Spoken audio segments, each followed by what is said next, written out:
Well, many of you know our next guest, and you especially know him if you're a fan of The Voice like myself and my family are. He's been inspiring us all. Blind Joe joins us today. Joe, it is so great to have you here. What an honor. Thanks for being here, sir. Oh, Chris, thank you so much for having me, man. I really appreciate it. How are you? I'm doing great. Good. But my wife loves you in the show. My daughter does, and I got to tell you this, just heart to heart, mano a mano. When I saw you doing the old time rock and roll show, man, you brought me to tears. I was so inspired just seeing your raw passion for music. So thanks for the inspiration, man. Thank you, man. That's really sweet. That was a really fun performance for me and for Blaine as well. Blaine Mitchell is the guy that I was, I guess, up against, although we didn't consider it really a battle, if you will. It was more of a duet for us, and we really wanted to bring the raw energy and just have a good old-fashioned rowdy redneck throwdown. I remember Adam saying, I wanted to be in a bar, for a bar fight kind of thing. And he's like, isn't that what you country guys do, bar fight? When you hit it on the head, like the raw emotion that was coming out of you was so great to watch and so inspiring. In the end, when they said that you won and your hands went above your head, I kind of freaked out for a second there. Well, it was just so great to see you in that just raw, like, yes, coming out of every, fiber of your being. Yeah, so, man, it was pretty awesome. Take us a little bit behind the scenes, because obviously it looks like you guys are having a good time. We and, do, yeah. Tell us a little about the coaches, for example, obviously Sure. Blake. Blake is amazing, man. He's such a nice guy, and, I think it comes across in the way that, all of them are so nice, and it comes across in the way they are on TV, and Blake especially, super cool, super nice, really a fun guy to hang out with, great sense of humor, and he has a real deep-rooted passion and love for country music, and so he and I got along very, very well, and he told me after the show that, he's going to get my info and hopefully help me out with some stuff. So, well, and so tell we'll us see what about, happens. What a tremendous honor to be with Blake Shelton. The guy's a mega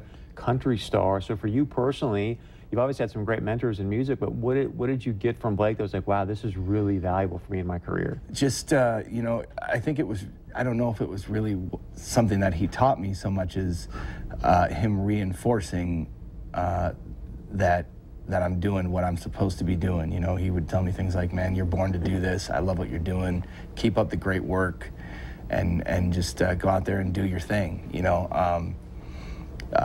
Vocally, I learned a lot from him as well about just really punching it in all the time, and just, you really have to go out there and give it your all, no matter what you're feeling or how nervous you are, how stressed you are. You just have to, you got to hit it home. And unfortunately, it didn't work out so well for me in the knockout rounds, but, things are going to be all right, I have a feeling. Everything happens for a reason. Absolutely. And understandably so. Playing in front of 15 million people, I can be probably, I'm assuming, a little bit nerve-wracking. Yeah, just a tad.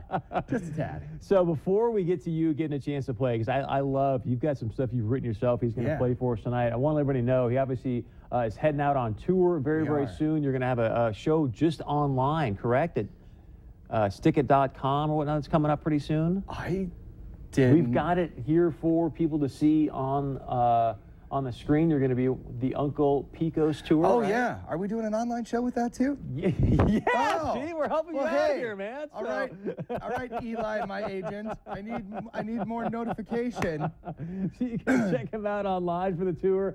But also, we obviously want to hear more of Uncle Joe's music. He wants to go out there and create his own album. So you can go to a GoFundMe page for him. It's GoFundMe.com/Blind Joe. He's looking to raise $10,000. You've already raised $5,000 in about, 3 days? Yeah, and we actually, what we did was we upped the goal a little bit because we didn't realize, I think we realized how much, we thought we realized how much it was going to cost, and it's so expensive. We're talking about a full band, mixing and mastering, all the production and all that stuff.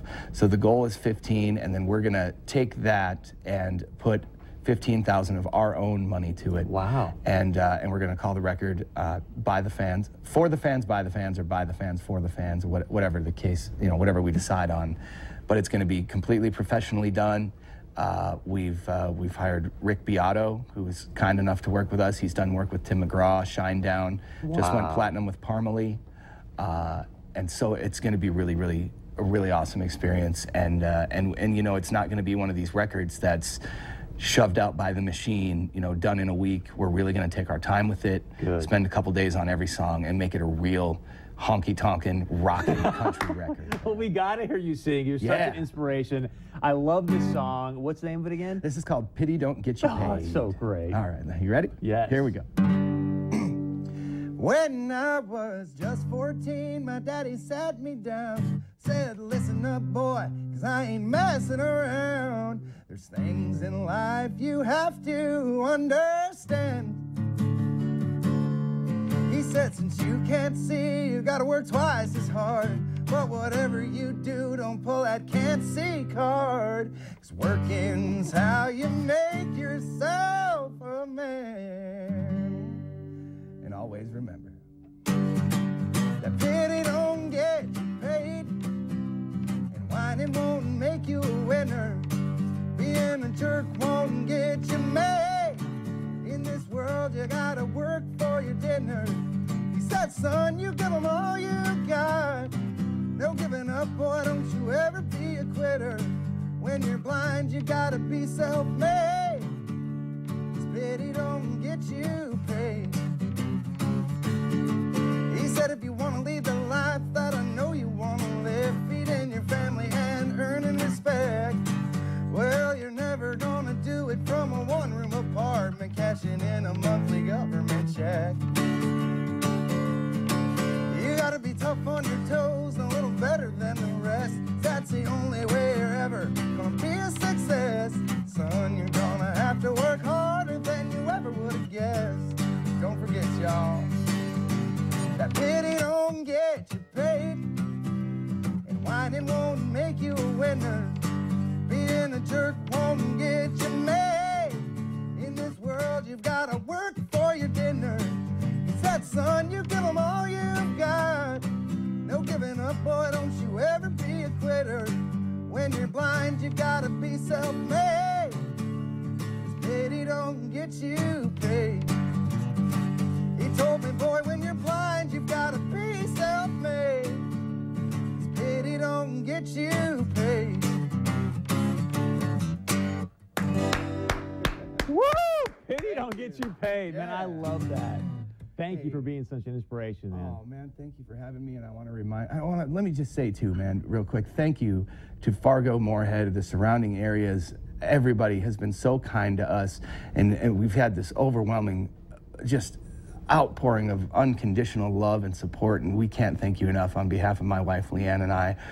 It's just been such an incredible journey, and we're going to ride this wave, man, and we're going to put North Dakota, Minnesota on the map if it's the last dang thing I do. Amen, brother. God bless you. Thank you, man, and it's GoFundMe.com/BlindJoe if you'd like to help contribute to the record.